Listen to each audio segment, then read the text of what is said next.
असम के Kaziranga national park के पनबारी जंगल में मंगलवार सुबह एक हाथी की मौत हो गई।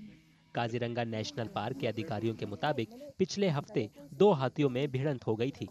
जिस हाथी की मौत हुई वो उस भिड़ंत में घायल हो गया था। उसके पैर में चोट लग गई थी। এই যোৱা 15 তাৰিখৰ পৰা এই দুটা মখনা হাতীৰ মাজত যুঁজি পেলাই এটা মানে গুৰুতৰভাৱে আঘাতপ্ৰাপ্ত হয়।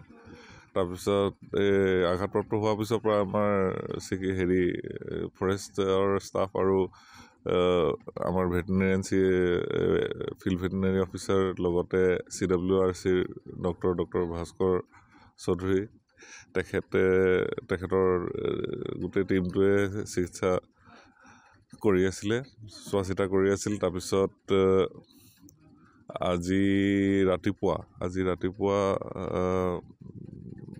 তাৰমানে এই কালি ৰাতিয়ে ইনফেক্ট ঢলি পৰি গ'ল হাতীটো আৰু আজি মানে মৃত্যুবৰণ কৰিলে। लड़ाई के बाद एक हाथी नहर में गिर गया था। जंगल में मौजूद डॉक्टरों की तमाम कोशिशों के बावजूद उसे नहीं बचाया जा सका। एक हफ्ते में जानवर की मौत का ये दूसरा मामला है। इससे पहले मादा गैंडे का शव मिला था। कहा जा रहा है कि इसे शिकारियों ने मार डाला था।